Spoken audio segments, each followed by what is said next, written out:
not take exception, because I was the one wearing a Trump jersey here when it wasn't fashionable 6 years ago, and I got mocked for it. So I'm glad people are finally starting to wake up to how bad this democratically ran city has been and how much worse you've made it. Saying the truth, when I didn't think it could get worse under that little timer, you definitely doubled down and said, hold my beer. But it's the best freaking city in America. Great, with a smile. Onward to the rest of you, because when I was here last month, there's some people in this room that should know but don't know.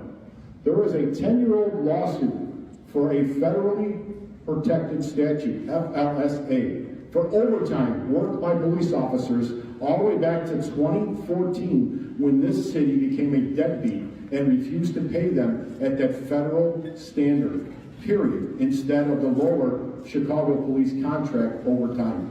It is literally, since you're in budget season, a $200 million bill that you have to pay, and it has a court-ordered 5% interest rate. And for the chairman of the budget committee last meeting to tell me first he's hearing of it, and I guarantee he's not the only chairman, I'm going to point him out, but there's a lot of chairmen involved in this. I'm sure Chairman Dow, you have no idea what I'm talking about. I'm sure Corporation Counsel, you have no idea what I'm talking about. Your predecessor actually sent an email to the outside law firm saying, don't include us in these emails anymore. We don't need any updates. You take care of this. Literally, you're a deadbeat. Pay the officers the money they're owed. $200 million that is collecting interest every single day. And by the stun look on your face, you apparently have no idea either, which I'm not surprised. Ouch. Again, start waking up to the reality of Chicago and quit trying to make friends everywhere else. Number two, COPA.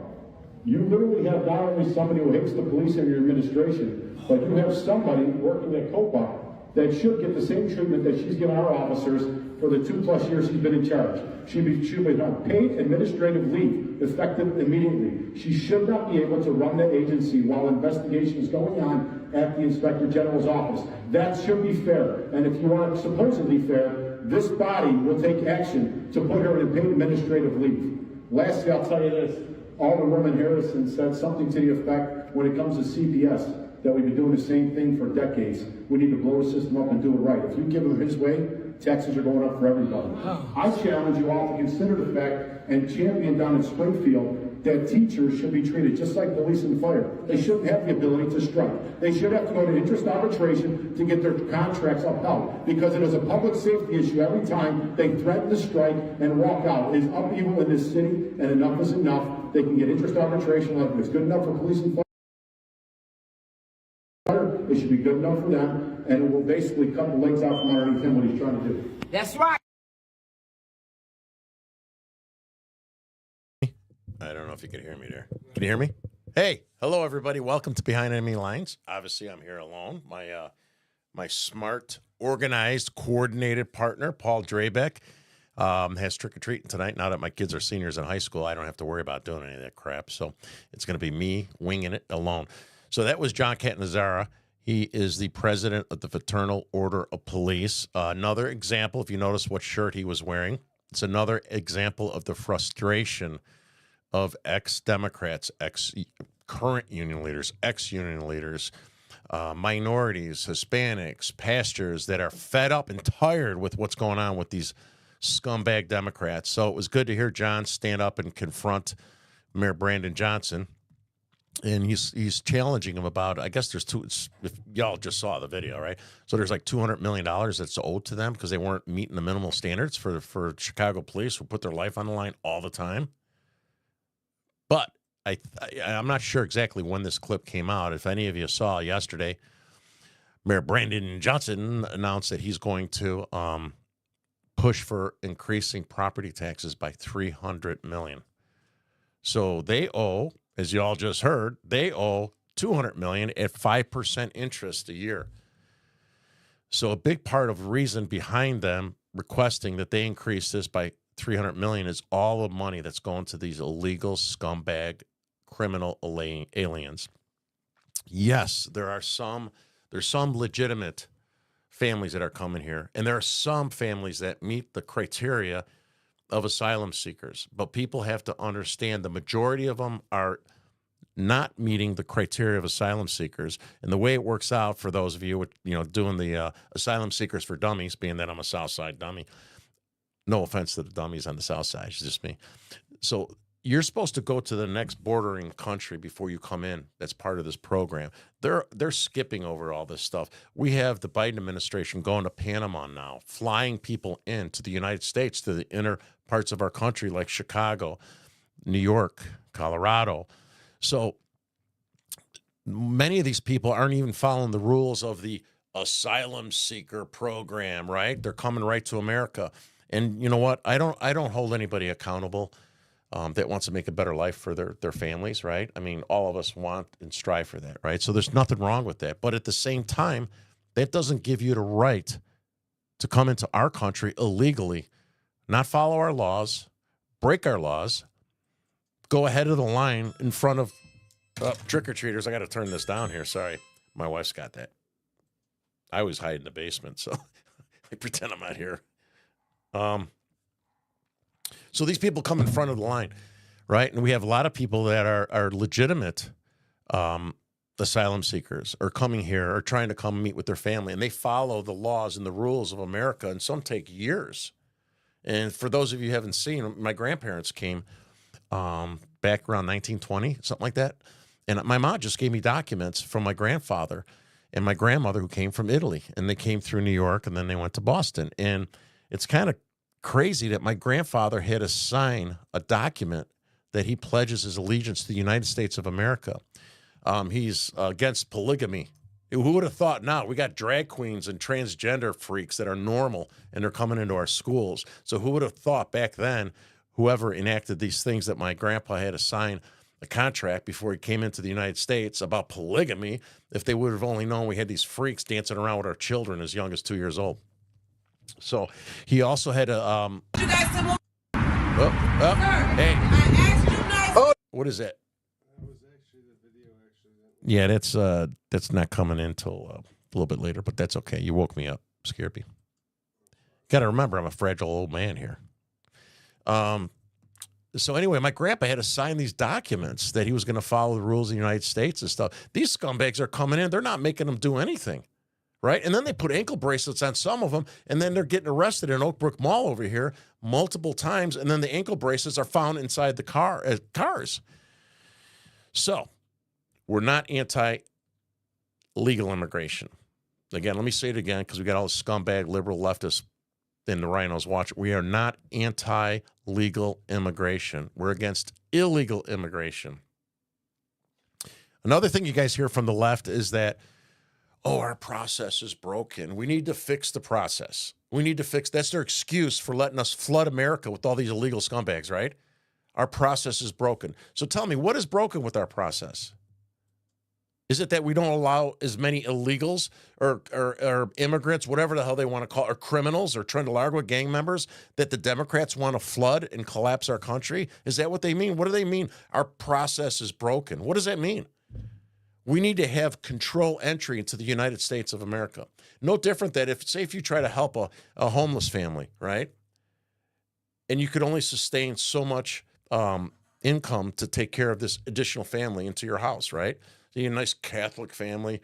I'm a Catholic, not a good Catholic. You have a nice Catholic family that takes these immigrants into their house, right? So Catholic Charities is really the distribution arm of the cartels, flooding all these illegals into the United States of America. So we bus them here to Chicago. They go to the shelters. They put them up in nice hotels. They give them food, phones, all this other crap. Then Catholic Charity comes, oh, yeah, let me take you. I'll put you in an apartment, or I'll send you to a family's house, a nice Catholic family, right? So what if you accept this immigrant family into your household and you got the husband working? You might have the wife working. And then you have another family, and another family, and another family, and another family, all who want to be here to make a better life for their families.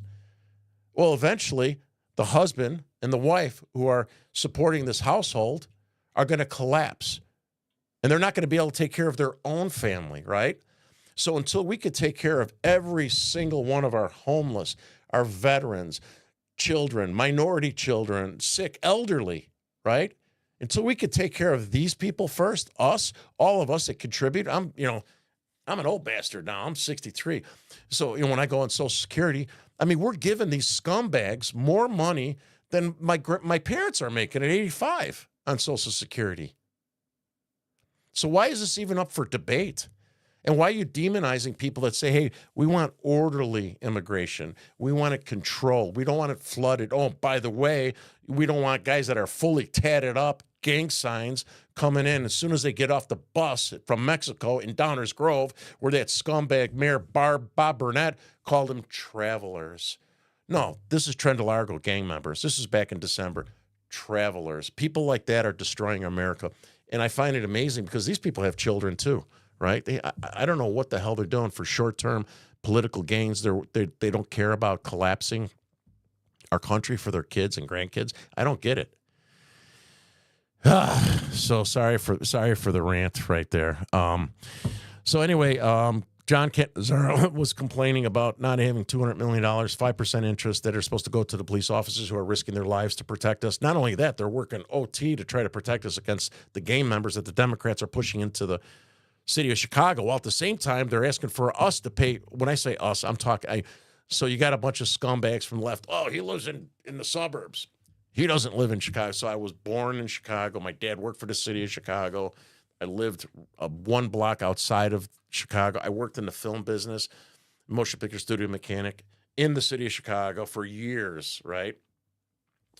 So I'm from the city of Chicago. All my family worked in Chicago. I still work in a company in Chicago, right? So we have all these taxes that they're increasing from people that currently live there, right? So Johnson wants another $300 million to accommodate for the $1 billion shortfall. And if you remember earlier this year, what was he getting for the illegals? $1 billion. JB or BJ Pritzker, right? Another $1 billion for these people. So if we can't afford to take care of our own people, and then we have to raise our taxes to take care of these people who don't even belong here in the first place, well, you know what? Screw that. So Johnson reneged on his taxes. No new taxes.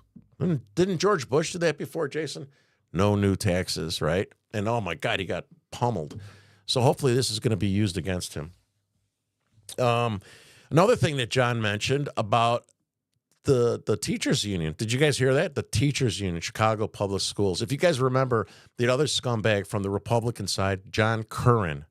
John Curran, he's our Senate minority leader. He took all the dirty money from the labor unions, tons of labor union money. And then when they voted for Amendment 1, which gives the public unions, Chicago Public Schools, the right to strike for anything under the sun, right? They could strike for anything.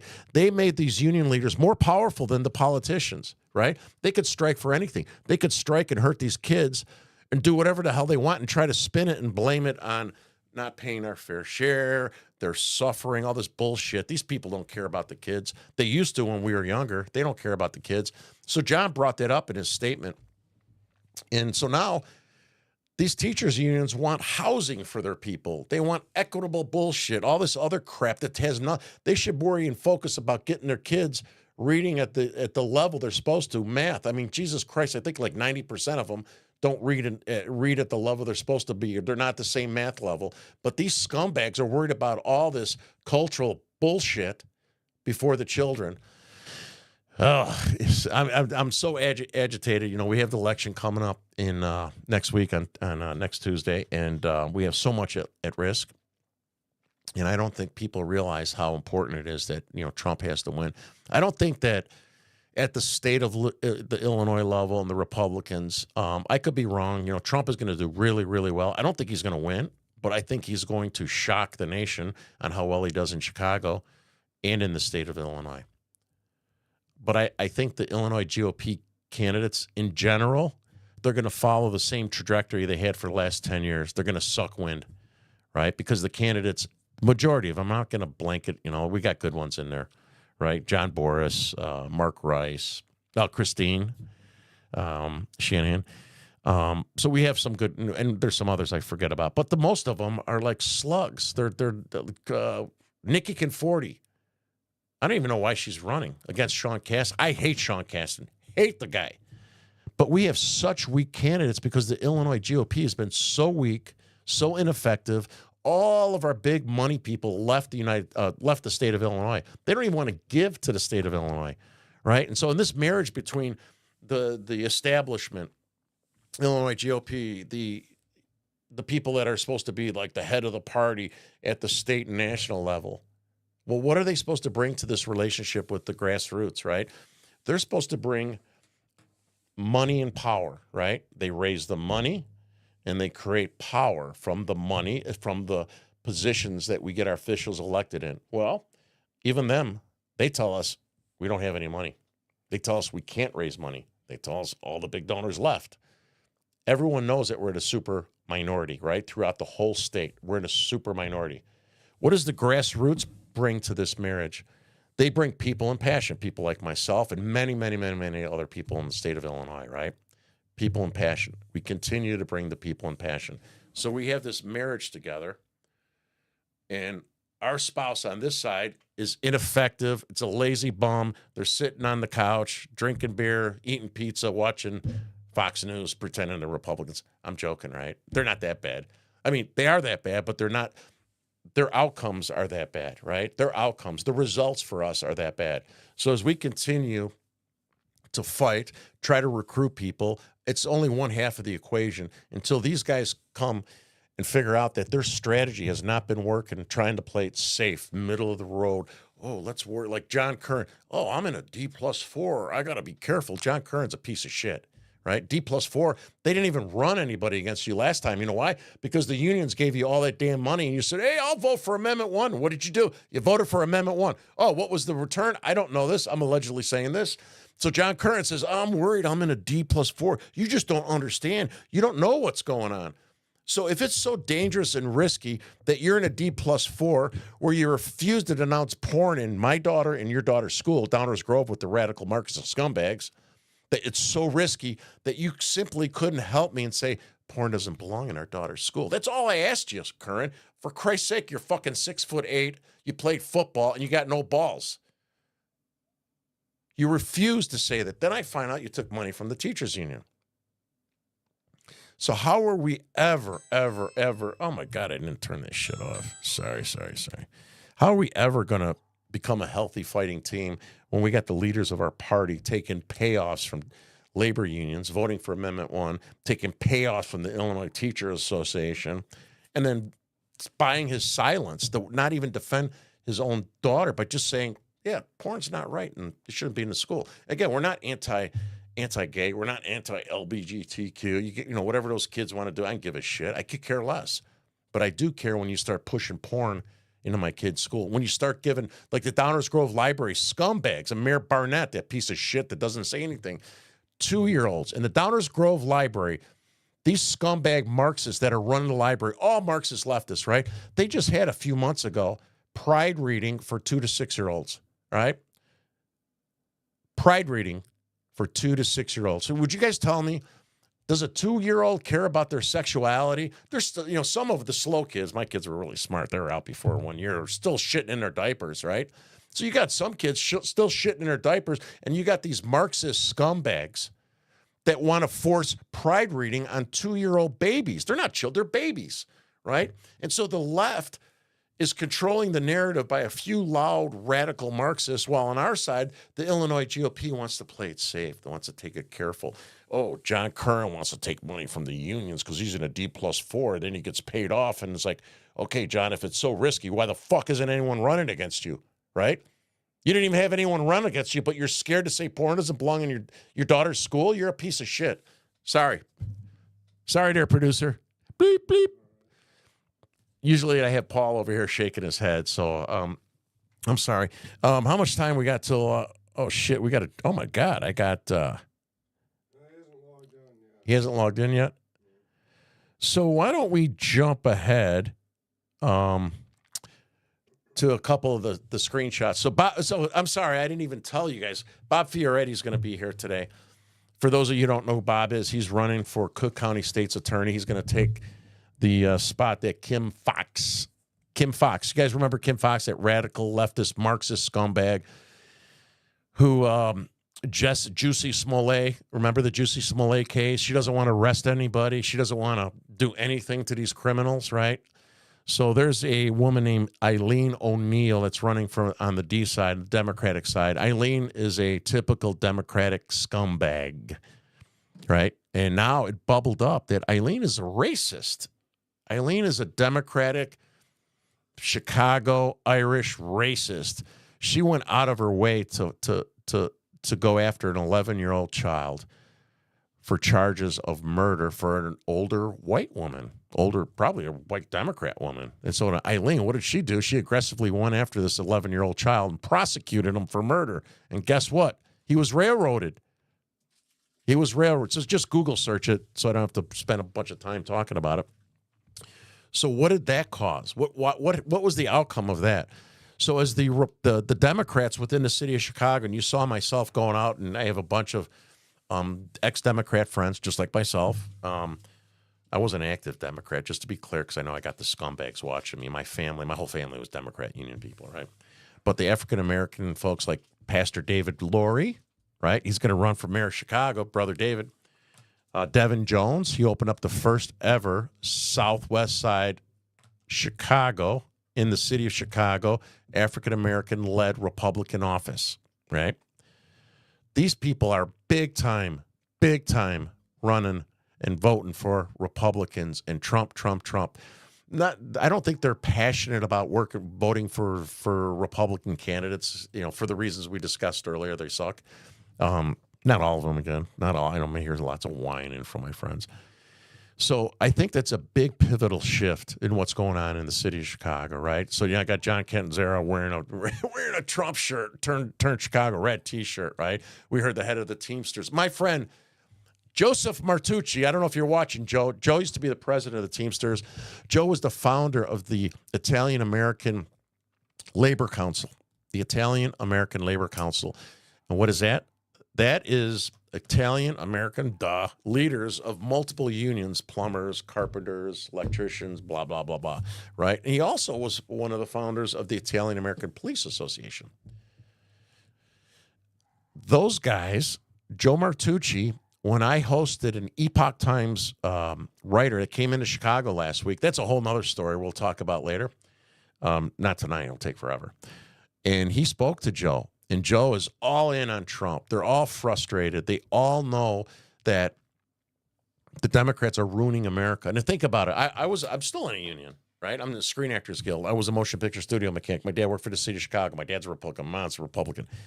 So I presented to the Italian American Labor Council almost 2-3 years ago. And I brought those blowjob pictures that I showed many times with me to the dinner.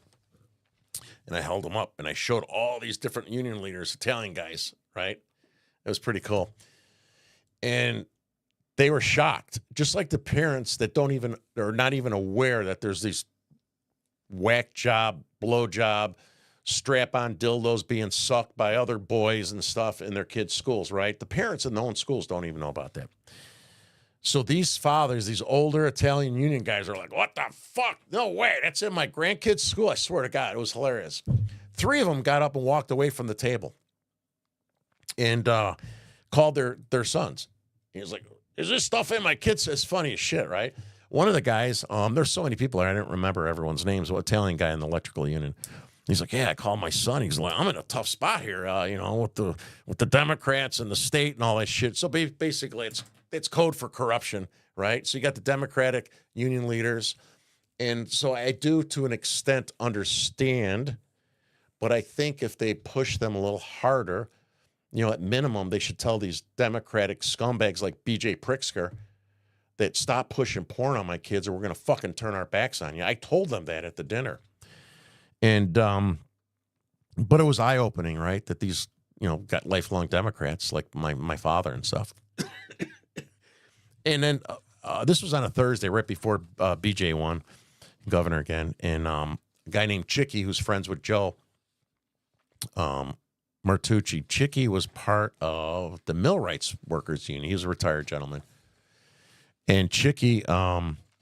I didn't know who he was. I didn't even remember meeting him. There's so many people there. And he called me on Friday, and he introduced himself, and he said, hey, he goes, I hope you don't mind me calling. It was like 9 o'clock, I remember, on a Friday night. He goes, Joe Martucci gave me your number. I hope you don't mind me calling you. I'm like, no, of course. He goes, listen, I heard your message yesterday, and I saw those pictures that are in my grandchildren's school. I couldn't believe it. I was shocked. He goes, I've been a union man my whole life. He goes, I just met with Pritzker about the election.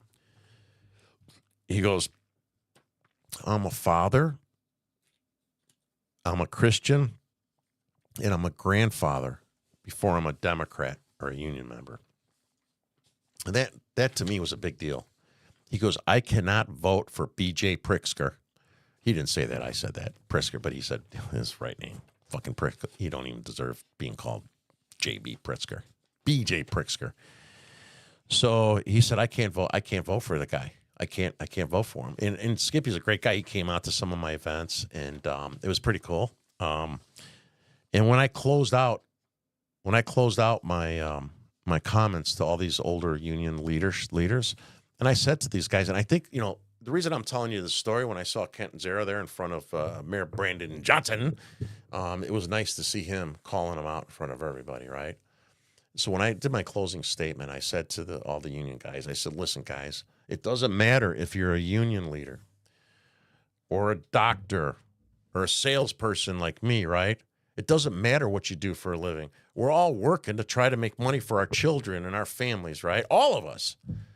But if we don't have a country, who gives a fuck about your union, your fucking union dues, right? If we don't have a country, it doesn't matter what you do for a living. So, again, I'm really happy that, where's this Bob guy? I'm really happy. I'm going to call him right now because he pisses me off. No, so just to be clear, Bob Fioretti isn't running against Kim Foxx. He's running against Eileen O'Neill. I might have screwed that up. He's running against, I have that, hey, buddy, I got your text. Eileen O'Neill. I'm rambling. I don't have my brain guy here, so I'm like rambling. I don't put notes. The guy put a couple chicken scratches here, so I'm just doing this. And I'm kind of winging it. Yeah. So Kim Foxx, I know she's not running for re-election. It's Eileen O'Neill Burke.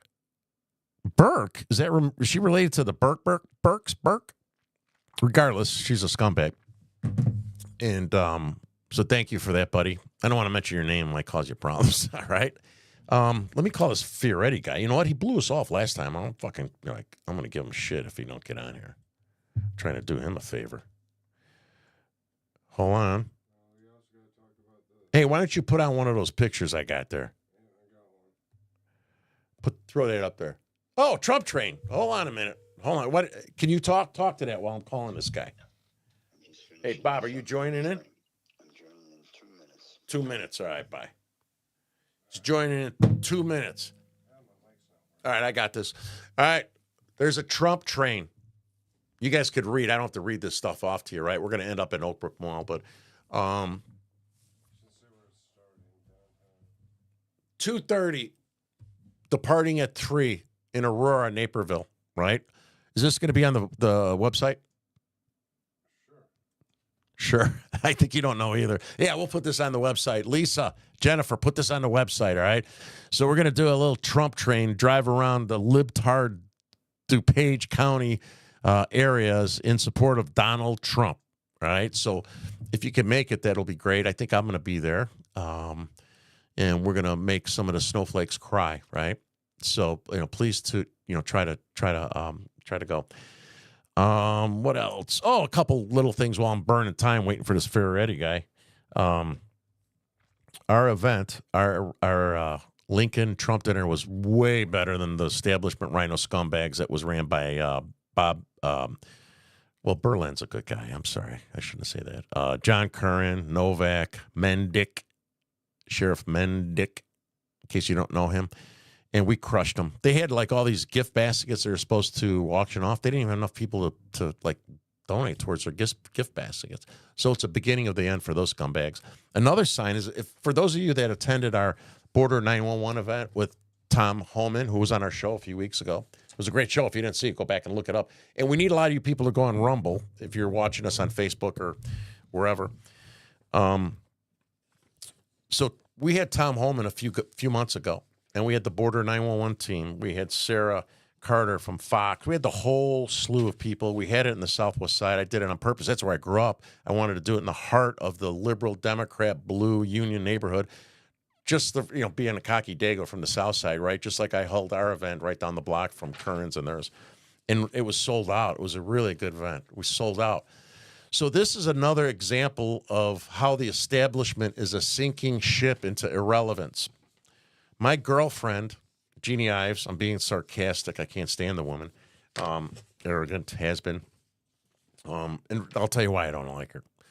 When I first got involved in this, knew nothing about nobody. I went to my kid's school board meeting, and I wore a T-shirt when I was upset with the forced masking. And you know what? All his parents were right about the forced masking. You remember? Right? With the all radical and all this bullshit. I wore a T-shirt. It says, fuck your mask with the finger. And Jeannie Ives was going around saying shit about me. And she, who is she? Who the hell? I knew, I knew a little bit about her. But back then, I'm like, who is this broad to talk about me like this? She didn't even sit next to us. She didn't even help us at the school board meetings. They're putting porn, all this crazy stuff in my children's school. They're forced masking them. They're having to sit in their classrooms. And the teachers were doing remote teaching at one point in time. And so I got this irrelevant whatever sitting there telling other people in the neighborhood, oh, he's a radical right-winger. I was at January 6th with my police officer buddy. I didn't do anything. I didn't go in. I didn't hit anybody. I didn't do anything. Oh, radical, right? So we had a school board meeting at D99 at the North in the middle of all those hardcore Marxists, and I blew up those BJ pictures. Nobody wanted to hold them for me. They're all scared. I can't even get dads to show up to school board meetings, right? So what did I do? I called my friend from Lyle, great guy. He came with a bunch of his friends in his group. They're Proud Boys at the time. And I said, would you guys come as fathers and hold these posters for me? Because I can't get anyone to hold them. I spent $350. They're like, yeah, sure. And I go, listen, guys, I don't want any of your bullshit with the black and whatever colors you are and whatever. You're coming as fathers. You're holding these posters. Sure enough. And I told the other parents that. I go, yeah, I got guys that are going to hold the posters for me. So what does Jeannie Ives do? That bitch tells everybody not to show up to my meeting. I go there's 200 people there. I got my group of guys, a couple other friends that showed up, full of leftists. So then when they started writing stories and the Sun Times was there and all these other WGN, they're making it out like we didn't give a shit about our kids because Jeannie Ives opened her big irrelevant mouth telling the other parents and the other folks from Wake Up and that to not show up to support me. And, it all turned out well, right? I mean, it really did. So I just, sorry, is he in yet? All right, so pop some of the other stuff up there. Oh, look I got my nice shirt on here. Look at this here. This goes, let me pull this up here. All right, this is for obviously Democrats. It's for the Republicans too, right? It's for the establishment. So we're going to lay low until after the election, after Trump does really, really well. And I'm assuming, the majority of the state of Illinois is going to continue in the direction it's been in. And then we're going to try to clean house. We're going to go nuclear on those scumbags. All of them. All right. What's up, buddy? God, it's like, it's a little bit harder to try to burn time when you're by yourself, right? It's in Slackage. What the hell is this guy? What the fuck, man? Sorry. Send me a link again. Are you fucking kidding me? Sorry. Could you tell your wife to send him a link again?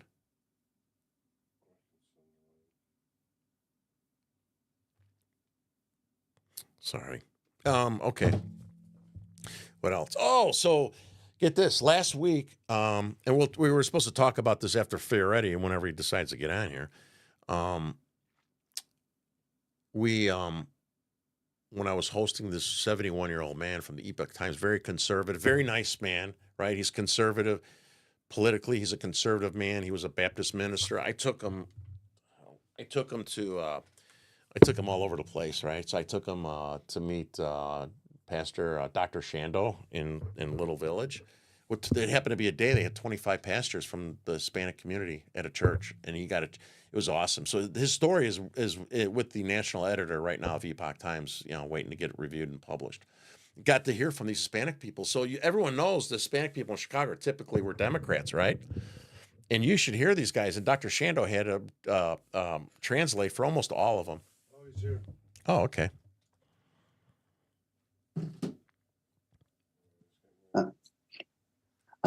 Hey. Hey, Amen. hey. Oh, amen. Amen. How are you? We were just talking about you. Oh wow, my ears were ringing. Yeah. Yeah. So I hope your interview went well on the radio there, sir. Yeah, it did. Yeah, you can hear that. Yeah, it was one of these more liberal stations, Oh, my God. Good luck with and that one.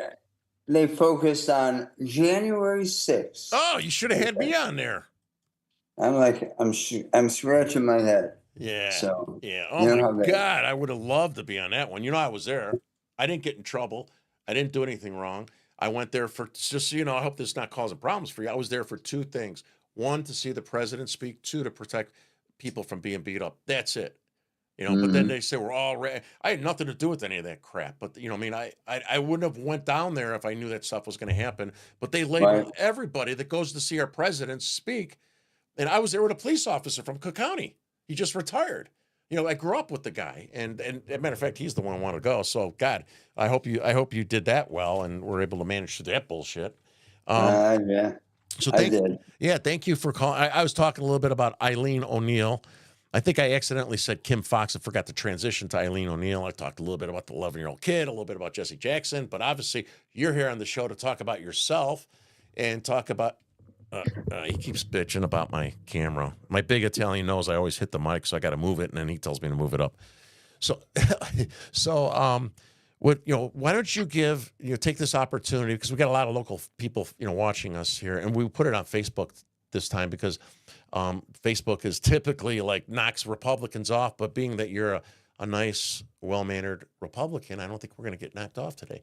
I won't be yelling and screaming. Yeah, Okay. yeah. So why don't you, take advantage of this time to give a little elevator pitch of your background, why you're running. I think I know why you're running. I think everybody knows why you're running, but it'd be great to hear, from you of why you're running, what you want to do, and also why people should vote for you over this O'Neill woman, O'Neill Burke, and then talk about the Jesse Jackson historic endorsement. How's that? In that order, that sounds fine. How's that? All right. I'm running really for three reasons.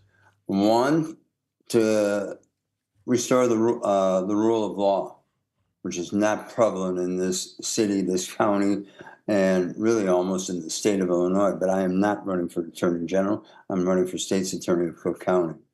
Secondly, I'm running to support the victims of crime. And third, I really am running also to break this whole cycle here of crime and corruption that we see. We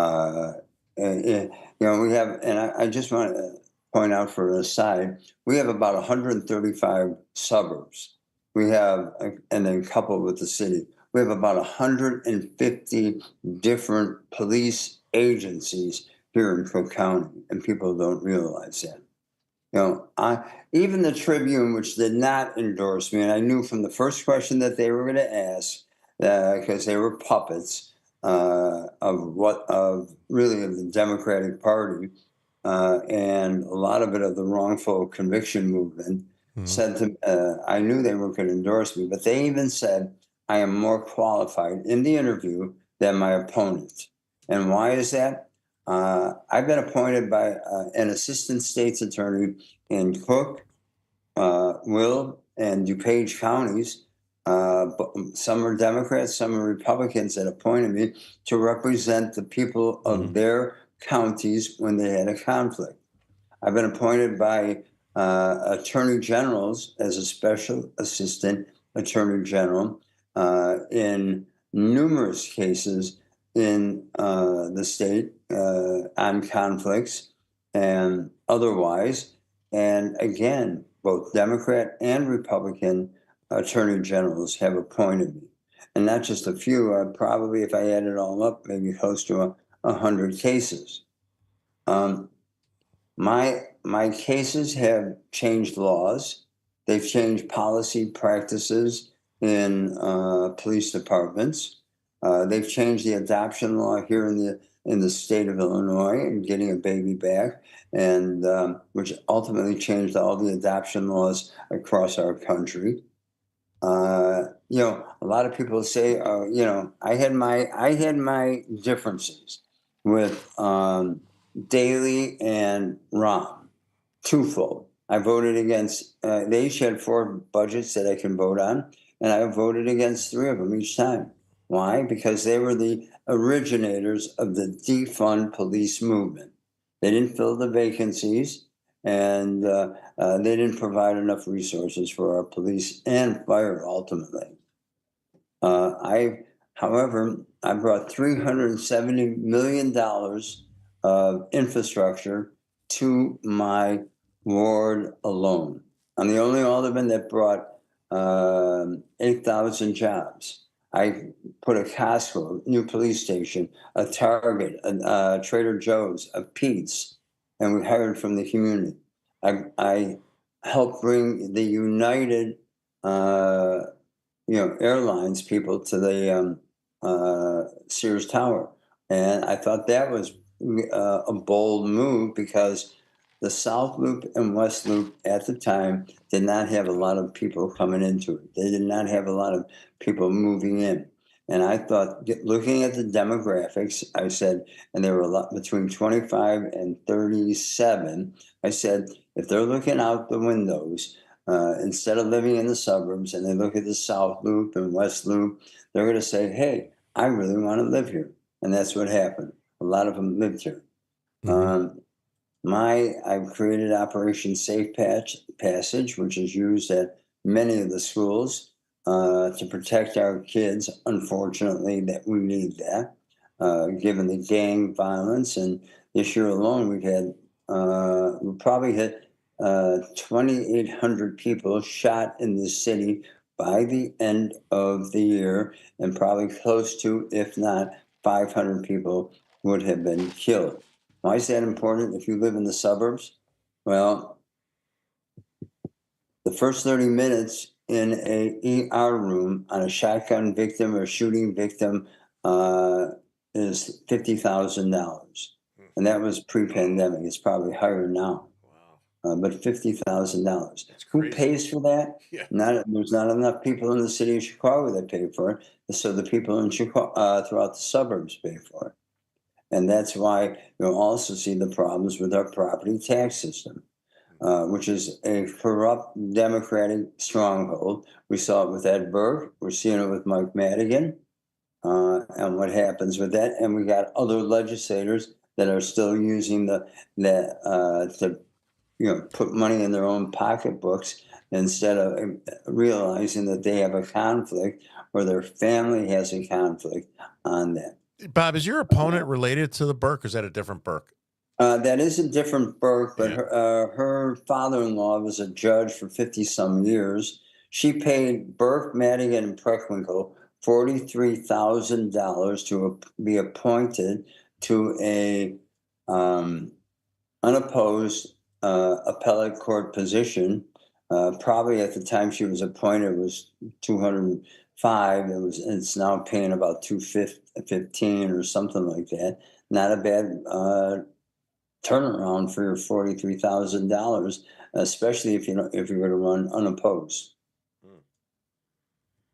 So, looking at it, like I said, my qualifications are far beyond what she has. But I have said repeatedly, I am going to enforce the law as written. I'm not going to play games. My opponent has made exceptions. Kelly Stimson, who wrote the book Rogue Prosecutors, has said that, and you have my objectives up there on what I'm going to do, has listened, and he has studied the influx of Soros money into starting with Kim Foxx and how Tony Preckwinkle, with the former chief of staff or assistant chief of staff to Obama, brought Soros money in here to elect Kim Foxx. And but Kelly has called, and he has listened to over 30 hours of her, and believes she is Kim Foxx 2.0. I'm gonna, like I just said, I'm gonna enforce the law as written. I'm going to stand up for victims of crime. They need people in that office to say, hey, we're with you, and not the the criminal. Bob, I to have a question for you. So we crossed paths, right? Like after the Telemundo interview over at Standard Club, remember? You and I? Oh, yeah. Yeah. And so, say you get elected, pray to God you get elected. And as the Cook County State's attorney, who I'm assuming you'll be under constraints of the city of Chicago because of the government there. I don't know. But what will you like? So these illegal Venezuelans, right? They're getting arrested over and over again, right? And they're coming out to the suburbs. Will you have any ability to stop letting these people get away with this crap? So, for instance, I coincidentally caught a street takeover close to Bridgeport. They had 200 and some guys on motorcycles, masks, Hispanics, no license plates for 45 minutes at the intersection.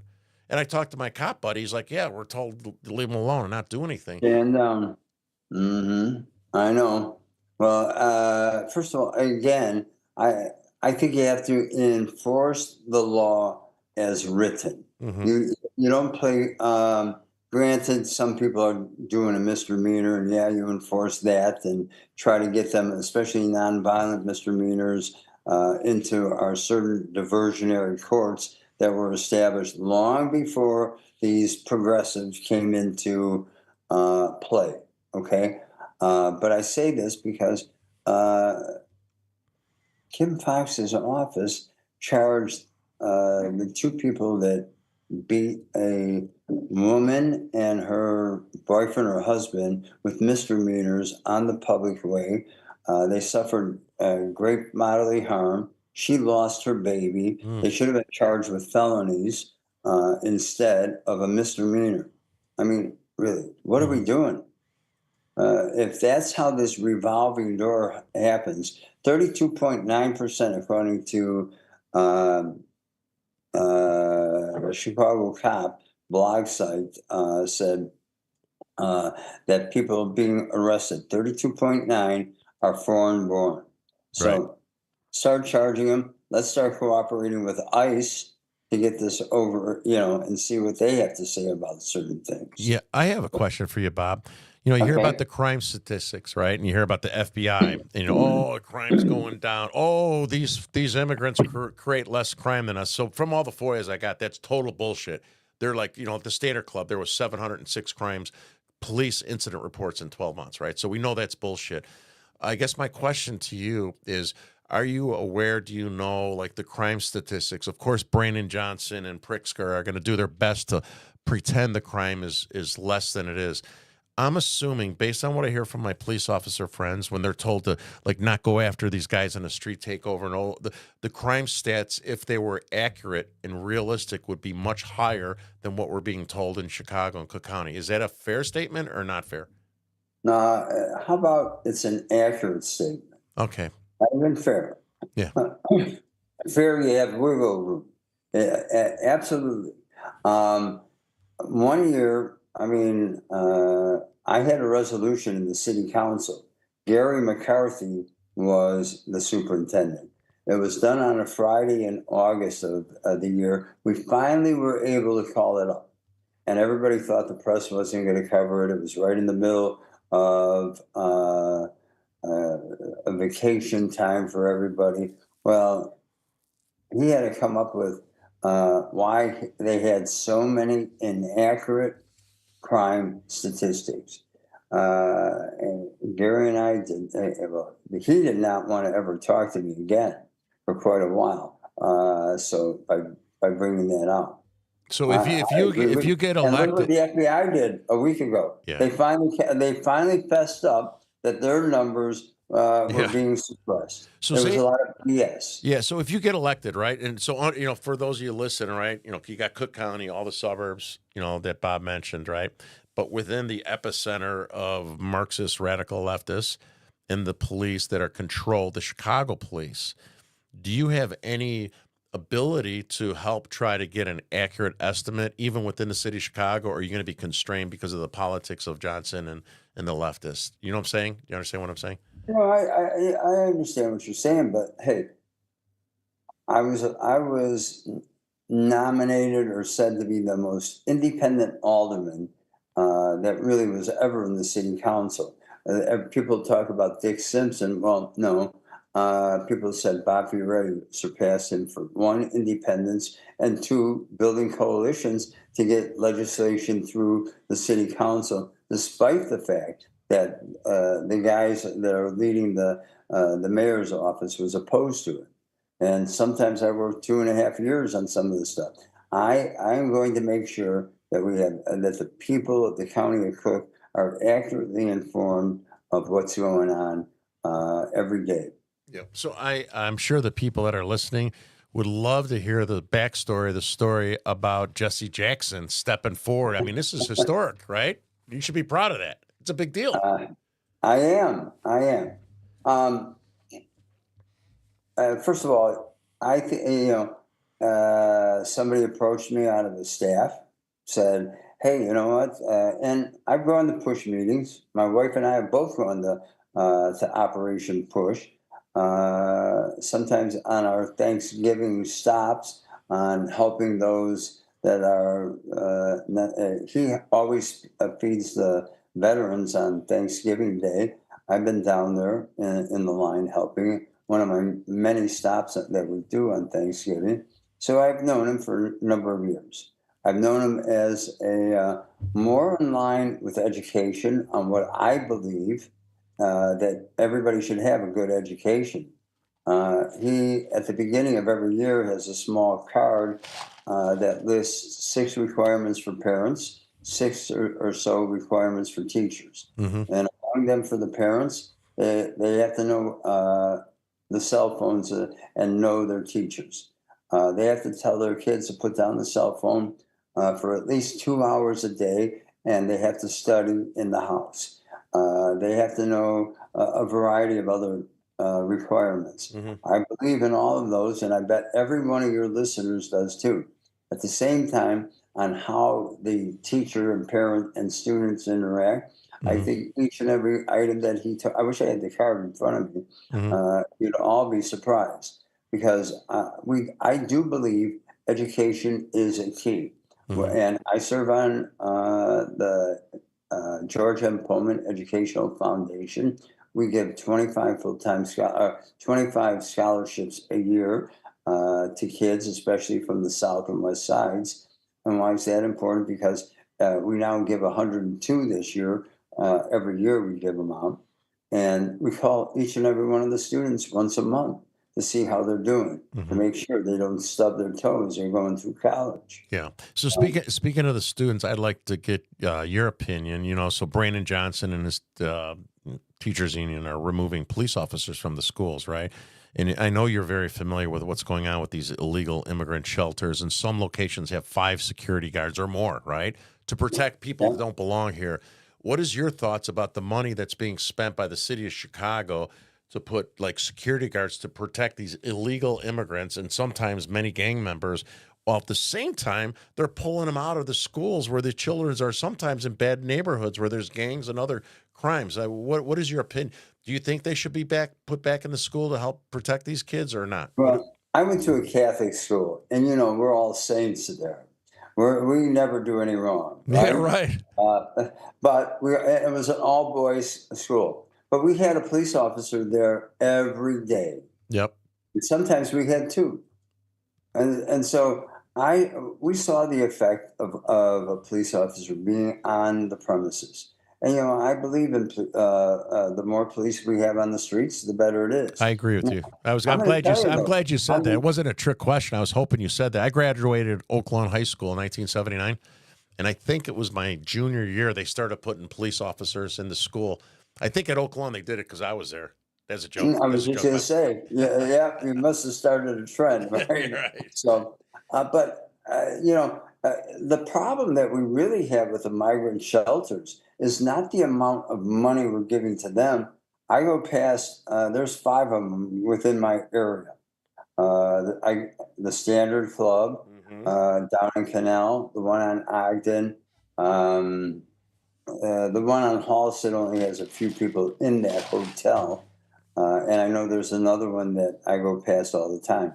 But what you see is, not only do you see all the trash that's left behind, you see, at least on the Standard Club, sometimes 1 car, 2 cars, 3 cars out there. those of you, those in your audience that follow CWB sees a lot of the problems that one has, as you were just talking about all the number of arrest reports that were built there. The number of 911 calls that come out of the Standard Club for almost every month was astronomical. 2 a day. It was 2 a day for a year from my police reports. And I want to see if one of these days I better, in fact, I better do it real soon.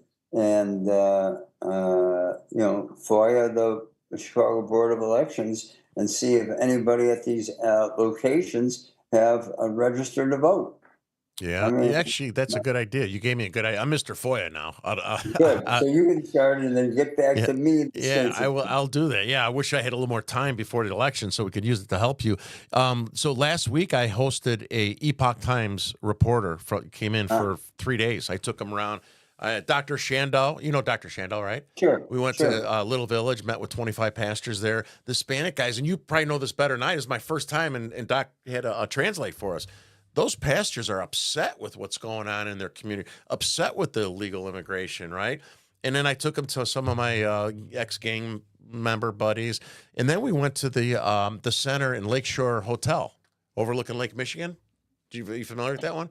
I didn't even on Erie or right off of off of Lakeshore Drive, and it was right off of Lakeshore Drive. Yep. I didn't even. So my buddies took me there. I was with a 71-year-old reporter, very conservative ex-pastor. Baptist pastor, and the security guards. And there's a story that Paul wrote about it. They came out and started slapping me and slapped my phone out of my hand because I'm on the public sidewalk with this older reporter guy. And this is the third time this happened to me by Garda World Security. And here's, so we're supposed to have a press conference on Saturday, right? Talking about FEMA. If you remember, I talked to Rod and stuff. I'm trying to move it to 11 o'clock to accommodate your busy schedule. And then, so we have all this evidence through the FOIAs of Chuy Garcia and Caston, asking for $20.5 million from Homeland Security special food, housing. And then we have the FEMA money. And we have all this money that's being spent on these people and all these illegal people that we're housing here. And then Brandon Johnson gave them $29 million to Garda World Security to assemble all these shelters, these military-style shelters. And how many times did Brandon Johnson tell us in his interviews, I'm black, right? Why aren't you giving your black labor people, labor unions, the opportunity to assemble these tents, right? Oh, by the way, why aren't you giving some of these minority-owned security guard companies these contracts to put them in 27 different locations to provide security to protect the citizens? Just so you know, Bob, Garda World Security is not an American company. They're out of Quebec, Canada. So the city of Chicago is giving tens of millions of dollars to a foreign company. I know. And the administrative end of it is a Kansas City company, and they're getting all the money to divide up into this. Today there was a press conference by one of the guys running for school board that asked for this. Who's the guy who was running, Andre Smith, I believe, in the 6th district, calling for his resignation based upon some of the comments and his conspiracy theory that 9/11 really, I don't know if it didn't happen or whatever he was saying about it. And he also called on Brandon Johnson to stop using the black excuse. Yeah. I'll understand it. So you know what? You're dividing up our people, whether you're white, black, Hispanic, Asian. The first time I ever heard somebody say black and brown was when I was in the city council, and it came from Tony Preckley. Yep. And it struck me when she said it that, wow, it divides us. Yeah. And this was years ago, and now it becomes a mantra. Yeah. Yeah. So, in closing, right? So say you're elected, right? No, when I'm elected. When you're elected, right? What would be the first 3 things that you would do? But before you answer that question, I'll give you a chance to think about it. But we're both Italian. You can't tell my grandparents came from Italy on my mom's side. and I'm a mayor. I don't know if you remember Joint Civic Committee of Italian Americans, which are Ron Onesti and the guys. And then Yeah. we had, we're trying to get our statues back. Right. And I am so pissed off with these Marxists and with the false lies that they're saying about Columbus statue. I agree with you What they're 100%. teaching my children. Downers Grove Library last year, I confronted them. They had nothing in the library. They put like 4 books in there. This year, nothing for Italian American heritage much, but they're all we're inclusive, diversity, inclusion. Yeah. Except, if we don't agree with you, we're going to turn our backs on you. And what people don't Absolutely. understand is that Columbus Day wasn't just for Columbus. The biggest lynching, as you probably know, was the 12 Italians out of New Orleans. Yeah. And it's like, Yeah, it's very, absolutely. you got these people that claim to be Democrats and we're racists and Nazis on our side, and they're neglecting everything the Italian American community did, won't give us our one day, let alone the whole month. And it's quite frustrating. So I burn a little time so you can think about what would be, you get elected, the day you're elected, what would be, I know there's time constraint, what would be your top 3 priorities that you would try It to? didn't help me burn a little time because I kept thinking about my dad, who was an immigrant who came through Ellis Island, and what he had to do.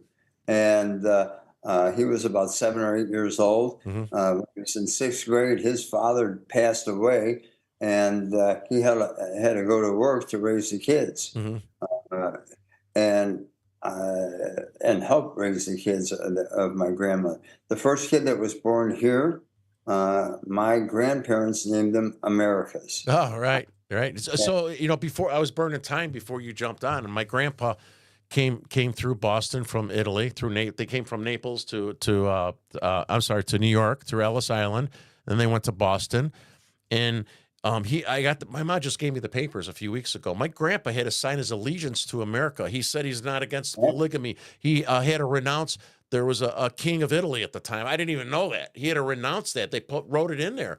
In Right. his citizenship, he's going to follow our laws. These people are coming in, and then they get their hands out, and then they're complaining that if they don't get what they like, they're bitching about it. They're entitled, and our relatives and grandparents, ancestors, they took care of themselves. They took care of them, and then every generation did better and better till here we are, and it's just frustrating. Sorry, I'm getting off on a tangent. So, in closing, tell us, what would your top 3 priorities do to try to fix and save Cook County when you're elected? Well, I think first and foremost, what is not being done is to enforce the law as written. And we make sure that we charge the people, which means that we're almost reversing each and every policy of Kim Foxx. And because we are not going to coddle violent criminals. Mm-hmm. And as a rule, whatever Kim Foxx did, I'm going to do the opposite. As you put it up there, stand up for victims and their families. I'm going to be a champion of victims and of violent crime. Under my leadership, murderers, rapists, carjackers, robbers are going to face they're going to be accounted for their actions, which have not been done. I'm going to work with law enforcement, and I can go right down, because I think law enforcement, we need them. We need to restore the respect of police officers on the street. I agree. It seems like some people believe that every police officer is a bad guy. No. Well, I'm going to tell you, when you have almost 2,800 people shot in this city, and the first responders, look, you get shot, it's trauma to your body, maybe to your family if you get killed, maybe to the community at large. But you know what? You're a young cop coming from the south side or the north side, and you see this, it affects you. It affects how you react when you go back home. I mean, people don't understand that. I mean, I've heard young cops tell me about how they saw brain matter on the street. And they're not only called to that one time, they're called the following night to another one. I mean, the 11th district used to be loaded with it. Some of these areas, one after another. I have a short, small street over here. And 5 weeks ago, at 1:07 in the morning, we heard automatic gunfire. The police to this day are not sure who or what they were firing at, but and that's on Jackson. Yeah. About 2 weeks ago on a Sunday night again, we had a somewhat of a gang shootout on Adams in Ashland. You know what's funny, Bob, is you make me think, and I said this in a couple interviews I did, what's going through Chicago right now, and I expect in the summer when the Tren de Largo gets established and embedded into the city, right, and they're from South America, And there's going to be now. a drug war between the African Americans and the Venezuelan gangs. And I attributed it back to the 1920s when my grandpa was here. His bakery was shut down because he wouldn't pay street tax or protection to Capone's gang. They burned it down. But what was going on at that time? It was the Italians and the Irish fighting, right? i.e. St. Valentine's Day Massacre, which put Al Capone and still to this day we're on the map. Well, the city of Chicago, because of Kim Foxx and these Democrats, there's a St. Valentine's Day Massacre every week. You know what I mean? It's like, no, it's not the same as all this hoopla of, coming into, but there's such mass murders and gangland shooting every single week that it would be like a story that would go away in 4 weeks if what happened back then happens now. So we need people like you that's going to stand up and help fight, protect the people, and not let politics interfere with law and order. And like I said, we need to back our police. Growing up I grew up in Roseland, and if we did anything a block away, by the time we got to our house, our parents knew about it. Mm-hmm. Yeah. And our butts would be very sore. We don't have that. I attribute that to a lot of what the daily policies were, even though people don't want to admit it. Old Man Daley had the concentration of where crimes were, but he brought all the colleges and universities downtown, and that kept downtown alive. Mm-hmm. And why do I say that? Because we have now about 75,000 students that come downtown. Mm-hmm. We have a lot of them live here in the high rises because their parents buy condos and then sell them after 4 years. Mm-hmm. And we have a lot of the workers that live downtown or within, I shouldn't say downtown, but within the surrounding area, kept this area alive. Mm-hmm. But Richie wanted to get rid of all the bars. Mm-hmm. And bars were the corner bar, and we see some of them still exist. Yeah. But when you get rid of them, they were social cabinets. Mm-hmm. People all knew what the neighbor was doing, what this was doing. Hey, let's grab a drink. My mother would sometimes say, is my husband in there? And sure enough, my dad would come out. Yeah, we're all talking, my be home by 6. Dinner's gonna be on the table. Or when the street lights go out. My father's from the east side, went to CVS, and my grandparents, before I was born, had a bar. But I remember going there, and there was bars in the middle of the block, on the corners. Everybody knew. You do that now, there'd be like shootings everywhere because of what's occurred within our city, our country, for that matter. Well, I wish you the best. I'm thankful. I know you're a very busy man, and hopefully we're going to coordinate to meet with you and some of these other politicians like John Boris and talk about the FEMA money that these Democrats are going for tens of millions of dollars when we have our homeless, our veterans, our children in school all suffering. Yeah, and then the people that are suffering from the hurricanes, right? And we got these politicians. I don't know if you had a chance to see my story that Paul Drabet, my partner, wrote a great story. So we have the police reports. I'm sorry, we have the FOIAs of Kasten and those guys asking for, give us $20.5 million more dollars. What the heck is that, right?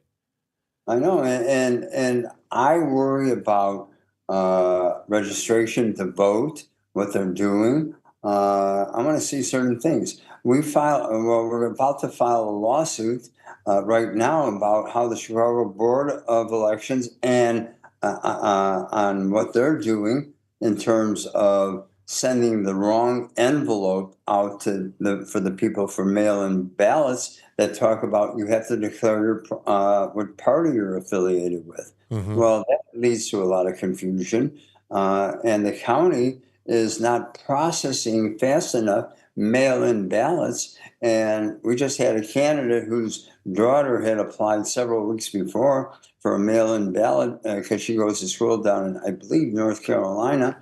And she called them up 2 days ago, and they said, oh, well, now we're going to move it to the top of the list and make sure she gets a mail-in ballot. But guess what? When she gets it, fills it out, she should overnight it to the board to be counted. So Bob, asking that, I think it's probably goes beyond, and tell me if I'm wrong, if it goes beyond being confusing, right? So like my dad worked for the city of Chicago. I could see people that were in unions or work for the city of Chicago would be intimidated, not just confused, intimidated to say they're voting for a Republican. Right? Oh, yes, absolutely. Right? Yeah. Absolutely. Yeah. And they feel it and they know it. That's why, I hear a big change out there. Hopefully, I've seen it in some of the polling spots, and people are you a Republican? Right. And I was a yes, Democrat too. I was I'm an ex. voting for you. Yeah, my whole family was ex-Democrats. Not anymore, man. I agree. So is mine. Yep.